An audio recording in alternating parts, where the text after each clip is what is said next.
Moby Dick by Herman Melville. Chapter 3. The Spouter-Inn. Entering the gable-ended Spouter-Inn, you find yourself in a wide, low, straggling entry with old-fashioned wainscots, reminding one of the bulwarks of some condemned old craft.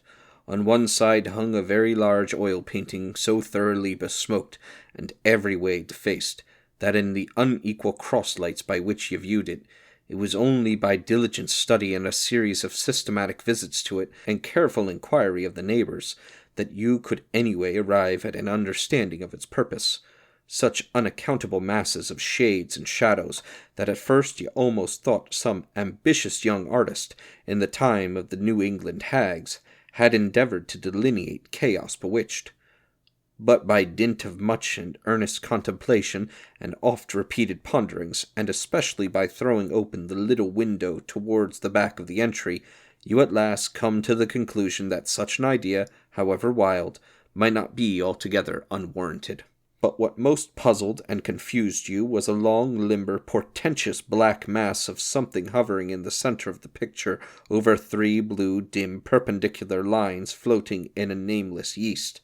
Enough to drive a nervous man distracted, yet was there a sort of indefinite, half-attained, unimaginable sublimity about it that fairly froze you to it, till you involuntarily took an oath with yourself to find out what that marvelous painting meant. Ever and anon, a bright, but alas, deceptive idea would dart you through. It's the Black Sea in the midnight gale. It's the unnatural combat of the four primal elements. It's a blasted heath. It's a Hyperborean winter scene. It's the breaking up of the ice-bound stream of time. But at last all these fancies yielded to that one portentous something in the picture's midst. That, once found out, and all the rest were plain. But stop. Does it not bear a faint resemblance to a gigantic fish? Even the great Leviathan himself? In fact, the artist's design seemed this, a final theory of my own, partly based upon the aggregated opinions of many aged persons with whom I conversed upon the subject. The picture represents a Cape Horner in a great hurricane, the half-foundered ship weltering there with its three dismantled masts alone visible, and an exacerbated whale, purposing to spring clean over the craft, is an enormous act of impaling himself upon the three mastheads. The opposite wall of this entry was hung all over with a heathenish array of monstrous clubs and spears. Some were set with glittering teeth resembling ivory saws, others were tufted with knots of human hair, and one was sickle-shaped, with a vast handle sweeping round like the segment made in the new-mown grass by a long-armed mower. You shuddered as you gazed, and wondered what monstrous cannibal and savage could ever have gone a death-harvesting with such a hacking, horrifying implement. Mixed with these were rusty old whaling lances and harpoons, all broken and deformed. Some were storied weapons. With this once long lance, now wildly elbowed, 50 years ago did Nathan Swain kill 15 whales between a sunrise and a sunset. And that harpoon, so like a corkscrew now, was flung in the Javan seas, and run away with by a whale, years afterwards slain off the Cape of Blanco. The original iron entered nigh the tail, and, like a restless needle sojourning in the body of a man, travelled full 40 feet, and at last was found embedded in the hump. Crossing this dusky entry, and on through yon low-arched way, cut through what in old times must have been a great central chimney with fireplaces all round, you enter the public room, a still duskier place as this, with such low ponderous beams above, and such old wrinkled planks beneath, that you would almost fancy you trod some old craft's cockpits, especially of such a howling night, when this corner-anchored old ark rocked so furiously. On one side stood a long, low shelf-like table, covered with cracked glass cases, filled with dusty rarities gathered from this wide world's remotest nooks. Projecting from the further angle of the room stands a dark-looking den, the bar, a rude attempt at the right whale's head. Be that how it may, there stands the vast arched bone of the whale's jaw, so wide, a coach might almost drive beneath it. Within are shabby shelves, ranged round with old decanters, bottles, flasks, and in those jaws of swift destruction, like another cursed Jonah, by which name indeed they called him, bustles a little withered old man, who, for their money, dearly sells the sailors deliriums and death. Abominable are the tumblers into which he pours his poison, though true cylinders without. Within, the villainous green goggling glasses deceitfully tapered downwards to a cheating bottom. Parallel meridians rudely pecked into the glass surrounded these footpads goblets. Fill to this mark, and your charge is but a penny, to this a penny more, and so on to the full glass, the Cape Horn measure, which you may gulp down for a shilling. Upon entering the place, I found a number of young seamen gathered about a table, examining by a dim light divers specimens of scrimshander. I sought the landlord, and telling him I desired to be accommodated with a room, received for answer that his house was full, not a bed unoccupied. But avast, he added, tapping his forehead, ye hain't no objections to sharing a harpooner's blanket, have ye? I suppose you're a-going a-whaling, so you'd better get used to that sort of thing. I told him that I never liked to sleep two in a bed, but if I should ever do so, it would depend upon who the harpooner might be, and that if he, the landlord, really had no other place for me, and the harpooner was not decidedly objectionable, why, rather than wander further about a strange town on so bitter a night, I would put up with the half of any decent man's blanket. I thought so. All right, take a seat. Supper? You want supper? Supper'll be ready directly. I sat down on an old wooden settle, carved all over like a bench on the battery. At one end a ruminating tar was still further adorning it with his jackknife, stooping over and diligently working away at the space between his legs. He was trying his hand at a ship under full sail, but he didn't make headway, I thought. At last some 4 or 5 of us were summoned to our meal in an adjoining room. It was cold as Iceland. No fire at all. The landlord said he couldn't afford it. Nothing but 2 dismal tallow candles, each in a winding sheet. We were fain to button up our monkey jackets and hold to our lips cups of scalding tea with our half-frozen fingers. But the fare was of the most substantial kind. Not only meat and potatoes, but dumplings, good heavens, dumplings for supper. One young fellow in a green box coat addressed himself to these dumplings in a most direful manner. "My boy," said the landlord, "you'll have the nightmare to a dead certainty." "Landlord," I whispered, "that ain't the harpooner, is it?" "Oh, no," said he, looking sort of diabolically funny. "The harpooner is a dark-complexioned chap. He never eats dumplings. He don't. He eats nothing but steaks, and likes 'em rare." "The devil he does," says I. "Where is that harpooner? Is he here?" "He'll be here afore long," was the answer. I could not help it, but I began to feel suspicious of this dark-complexioned harpooner. At any rate, I made up my mind that if it so turned out that we should sleep together, he must undress and get into bed before I did.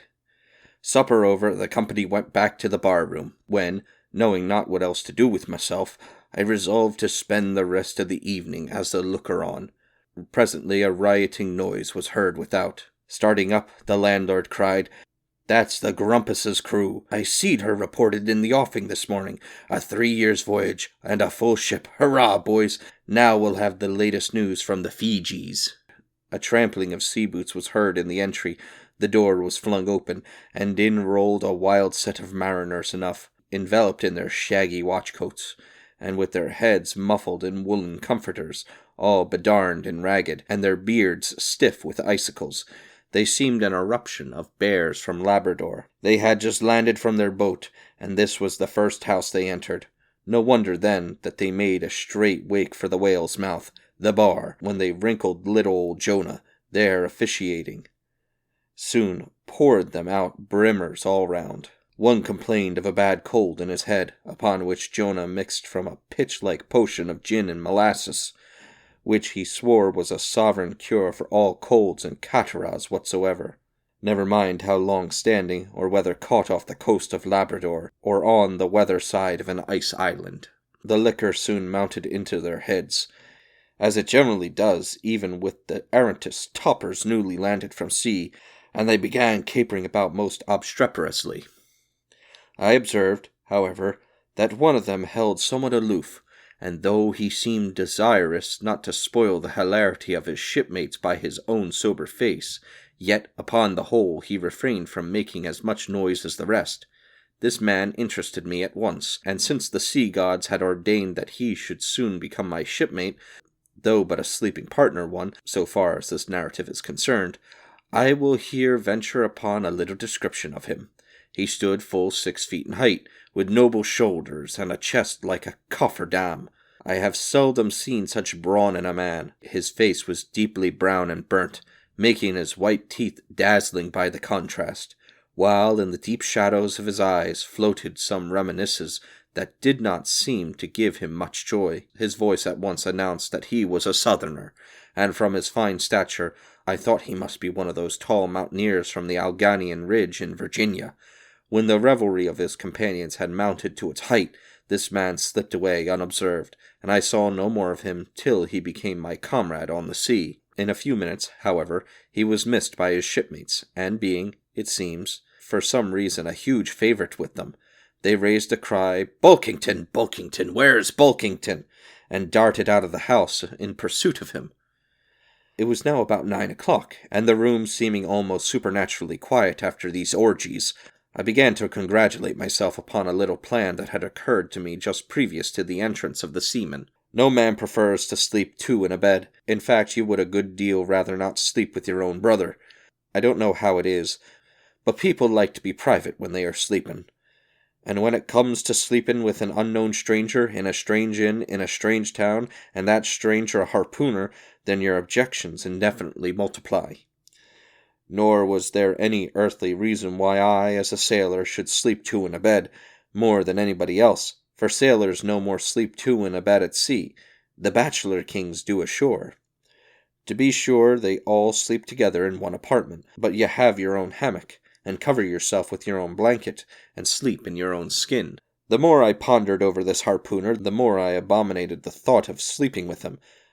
I was fair to presume that being a harpooner, his linen or woolen, as the case might be, would not be of the tidiest, certainly none of the finest. I began to twitch all over. Besides, it was getting late, and my decent harpooner ought to be home and going bedwards. Suppose, now, he should tumble in upon me at midnight. How could I tell from what vile hole he had been coming? "Landlord, I've changed my mind about that harpooner. I shan't sleep with him. I'll try the bench here." "Just as you please. I'm sorry I can't spare ye a tablecloth for a mattress, and it's a ploughy rough board here," feeling of the knots and notches. "But wait a bit, Scrimshander. I've got a carpentry's plane there in the bar. Wait, I say, and I'll make ye snug enough." So saying, he procured the plane, and with his old silk handkerchief first dusting the bench, vigorously set to planning away at my bed, the while grimming like an ape. The shavings flew right and left, till at last the plain iron came bump against the indestructible knot. The landlord was near spraining his wrist, and I told him for heaven's sake to quit. The bed was soft enough to suit me, and I did not know how all the planing in the world could make eider down of a pine plank. So gathering the shavings with another grin, and throwing them into the great stove in the middle of the room, he went about his business, and left me in a brown study. I now took the measure of the bench, and found that it was a foot too short, but that could be mended with a chair. But it was a foot too narrow, and the other bench in the room was about 4 inches higher than the planed one, so there was no yoking them. I then placed the first bench lengthwise along the only clear space against the wall, leaving a little interval between, for my back to settle down in. But I soon found that there came such a draught of cold air over me from under the sill of the window that this plan would never do at all, especially as another current from the rickety door met the one from the window, and both together formed a series of small whirlwinds in the immediate vicinity of the spot where I thought to spend the night. The devil fetch that harpooner, thought I, but stop, couldn't I steal a march on him? Bolt the door inside and jump into his bed, not to be wakened by the most violent knockings? It seemed no bad idea, but upon second thoughts I dismissed it, for who could tell but what the next morning, so soon as I popped out of the room, the harpooner might be standing in the entry, all ready to knock me down. Still, looking around me again, and seeing no possible chance of spending a sufferable night unless in some other person's bed, I began to think that after all I might be cherishing unwarranted prejudices against this unknown harpooner. Thinks I, I'll wait a while. He must be dropping in before long. I'll have a good look at him then, and perhaps we may become jolly good bedfellows after all. There's no telling.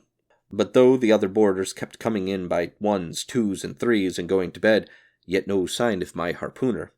"Landlord," said I, "what sort of chap is he? Does he always keep such late hours?" It was now hard upon 12 o'clock. The landlord chuckled again with his lean chuckle, and seemed to be mightily tickled at something beyond my comprehension. "No," he answered. "Generally he's an early bird, early to bed and early to rise.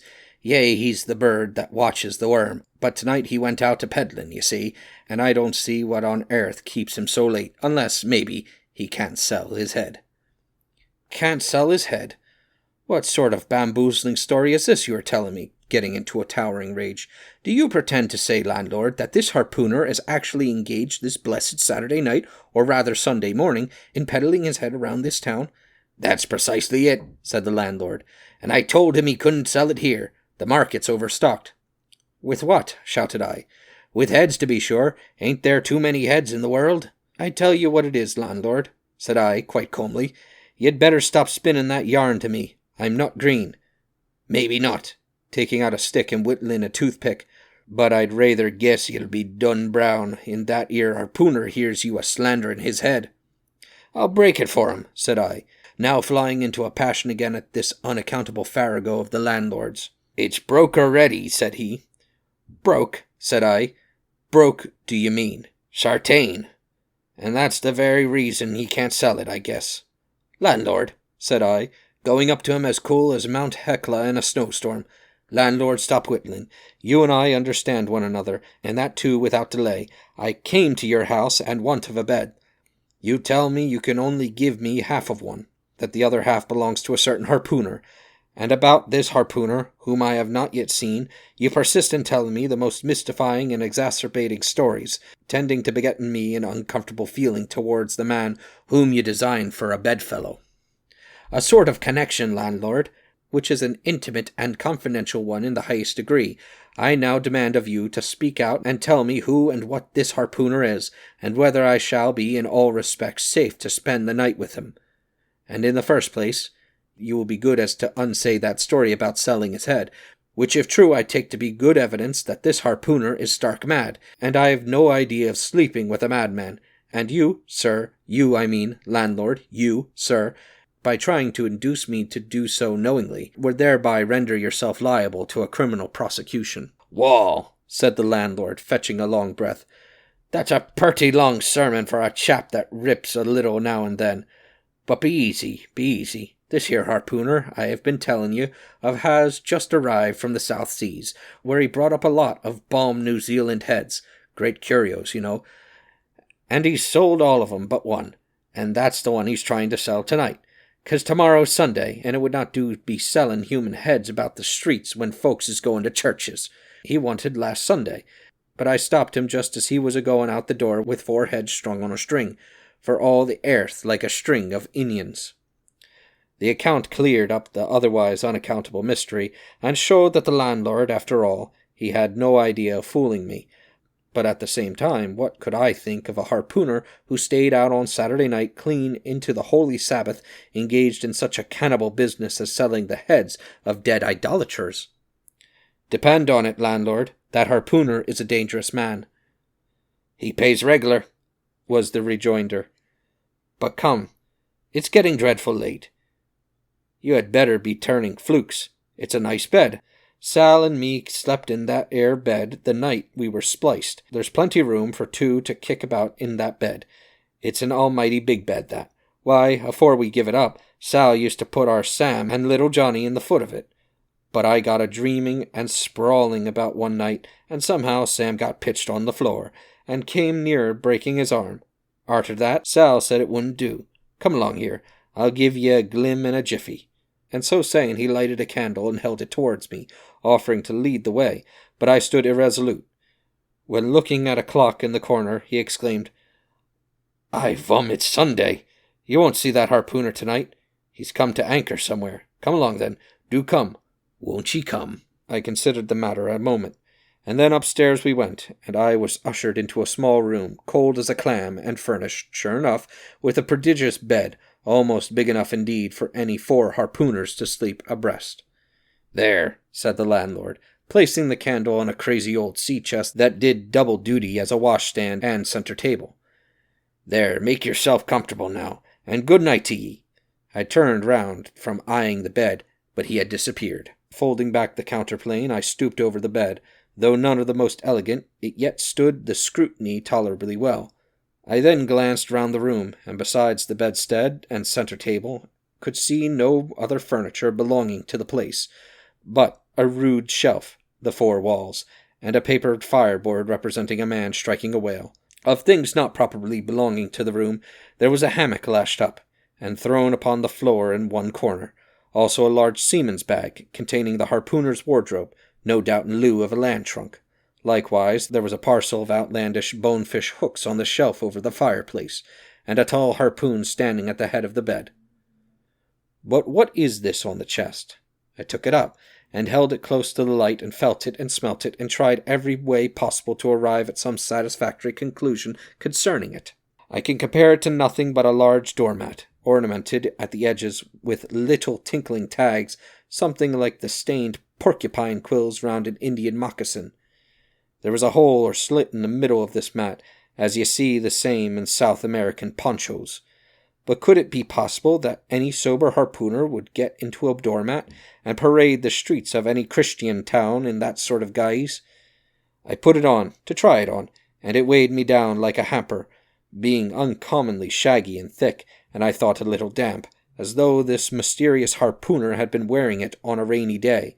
I went up in it to a bit of glass stuck against the wall, and I never saw such a sight in my life. I tore myself out of it in such a hurry that I gave myself a kink in the neck. I sat down on the side of the bed and commenced thinking about this head-peddling harpooner and his doormat.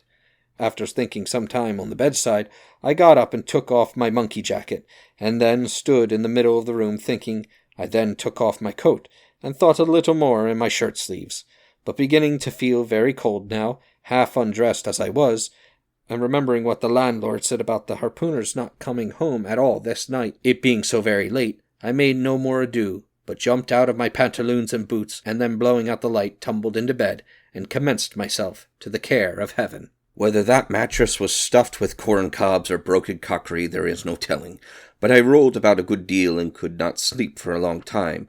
At last I slid off into a light daze, and had pretty nearly made a good offing towards the land of Nod, when I heard a heavy footfall in the passage, and saw a glimmer of light come into the room from under the door.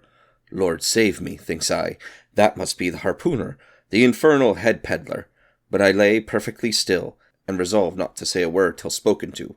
Holding a light in one hand, and that identical New Zealand head in the other, the stranger entered the room, and without looking towards the bed, placed his candle a good way from me, on the floor, in one corner, and then began working away at the knotted cords of the large bag I before spoke of as being in the room. I was all eagerness to see his face, but he kept it averted from me some time while employed in unlacing the bag's mouth.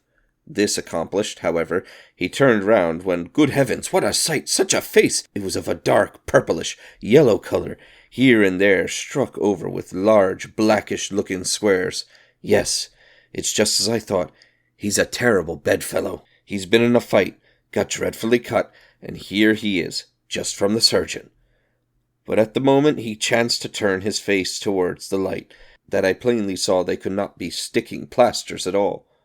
Those black squares on his cheeks, they were stains of some sort or other.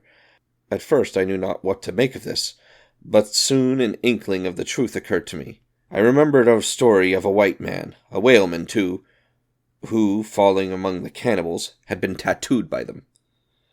I concluded that this harpooner, in the course of his distant voyages, must have met with a similar adventure. And what is it, thought I, after all? It's only his outside. A man can be honest in any sort of skin, but then, what to make of his unearthly complexion? That part of it, I mean, lying round about, and completely independent of the squares of tattooing. To be sure, it might be nothing but a good coat of tropical tanning, but I never heard of a hot sun's tanning a white man into a purplish yellow one. However, I had never been in the South Seas, and perhaps the sun there produced their extraordinary effects upon the skin. Now, while all these ideas were passing through me like lightning, this harpooner never noticed me at all. But, after some difficulty, having opened his bag, he commenced fumbling in it, and presently pulled out a sort of tomahawk and a sealskin wallet with the hair on it. Placing these on the old chest in the middle of the room, he then took the New Zealand head, a ghastly thing enough, and crammed it down into the bag. He now took off his hat, a beaver hat, when I came nigh singing out with fresh surprise. There was no hair on his head, none to speak of at least, nothing but a small scalp knot twisted up on his forehead. His bald, purplish head now looked for all the world like a mildewed skull. Had not the stranger stood between me and the door, I would have bolted out of it quicker than ever I bolted at dinner. Even as it was, I thought something of slipping out of the window, but it was the second floor back. I am no coward, but what to make of this head-peddling purple rascal altogether past my comprehension. Ignorance is the parent of fear, and being completely nonplussed and confounded about the stranger, I confess I was now as much afraid of him as if it was the devil himself, who had thus broken into my room at the dead of night. In fact, I was so afraid of him that I was not game enough just then to address him and demand a satisfactory answer concerning what seemed inexplicable in him. Meanwhile, he continued the business of undressing, and at last showed his chest and arms. As I live, these covered parts of him were checkered with the same squares as his face. His back, too, was all over the same dark squares. He seemed to have been in a 30 years' war, and just escaped from it with a sticking plaster shirt. Still more, his very legs were marked, as if a parcel of dark green frogs were running up the trunks of young palms. It was now quite plain that he must be some abominable savage or other shipped aboard of a whaleman in the South Seas, and so landed in this Christian country. I quaked to think of it. A peddler of heads, too, perhaps the heads of his own brothers. He might take a fancy to mine. Heavens, look at that tomahawk! But there was no time for shuddering.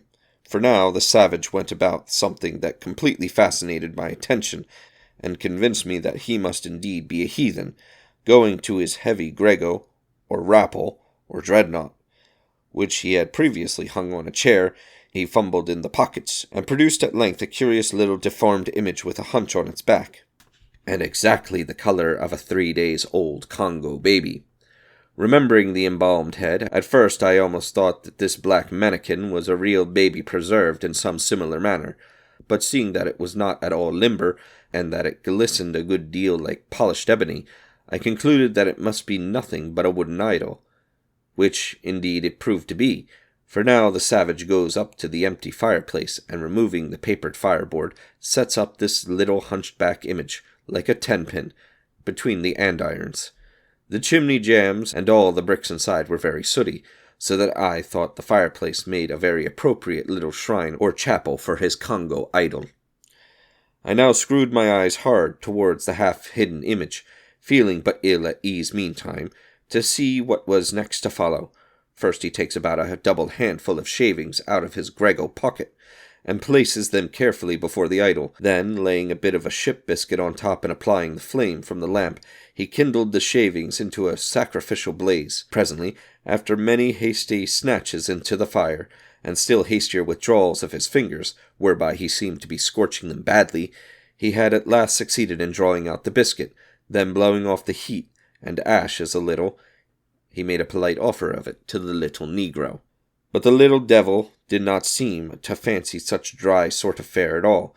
He never moved his lips. All these strange antics were accompanied by still stranger guttural noises from the devotee, who seemed to be praying in a sing-song or else singing some pagan psalmody or other, during which his face twitched about in the most unnatural manner. At last, extinguishing the fire, he took the idol up very unceremoniously, and bagged it again in his grego pocket, as carelessly as if he were a sportsman bagging a dead woodcock. All these queer proceedings increased my uncomfortableness, and seeing him now exhibiting strong symptoms of concluding his business operations and jumping into bed with me, I thought it was high time now or never, before the light was put out, to break the spell in which I had so long been bound. But the interval I spent in deliberating what to say was a fatal one. Taking up his tomahawk from the bed, he examined the head of it for an instant, and then, holding it to the light, with his mouth at the handle, he puffed out great clouds of tobacco smoke. The next moment the light was extinguished, and this wild cannibal, tomahawked between his teeth, sprang into bed with me. I sang out. I could not help it now, and giving a sudden grunt of astonishment, he began feeling me. Stammering out something, I knew not what, I rolled away from him against the wall, and then conjured him, whoever or whatever he might be, to keep quiet, and let me get up and light the lamp again. But his guttural responses satisfied me at once that he but ill comprehended my meaning. "Who devil you?" he at last said. "You no speaky, dammy I killy." And so saying, the lighted tomahawk began flourishing about me in the dark. "Landlord, for God's sake, Peter Coffin!" shouted I. "Landlord, watch, Coffin, angels, save me!" "Speaky, telly me who he be, or dammy I killy," again growled the cannibal, while his horrid flourishings of the tomahawk scattered the hot tobacco ashes about me till I thought my linen would get on fire. But thank heaven, at the moment the landlord came into the room, light in hand, and leaping from the bed I ran up to him. "Don't be afraid now," said he, grinning again. "Queequeg here wouldn't harm a hair on your head." "Stop your grinning," shouted I.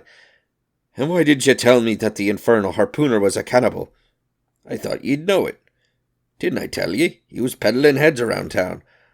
But turn flukes again and go to sleep. Queequeg, look here. You sabe me. I sabe you. The man sleepy you. You sabe?" "Me sabe plenty," grunted Queequeg, puffing away at his pipe and sitting up in bed. "You getty in," he added, motioning to me with his tomahawk and throwing the clothes to one side. He really did this in not only a civil, but a really kind and charitable way. I stood looking at him a moment. For all the tattooings, he was on the whole a clean, comely-looking cannibal. What's all this fuss I've been making about? Thought I to myself. The man's a human being, just as I am. He has just as much reason to fear me as I have to be afraid of him. Better sleep with a sober cannibal than a drunken Christian. "Landlord," said I, "tell him to stash his tomahawk there, or pipe, or whatever you call it. Tell him to stop smoking, in short, and I will turn in with him. But I don't fancy having a man smoking in bed with me. It's dangerous. Besides, I ain't insured." This being told to Queequeg, he at once complied, and again politely motioned me to get into bed, rolling over to one side as much as to say, "I won't touch a leg of ye." "Good night, landlord," said I. "You may go." I turned in, and never slept better in my life.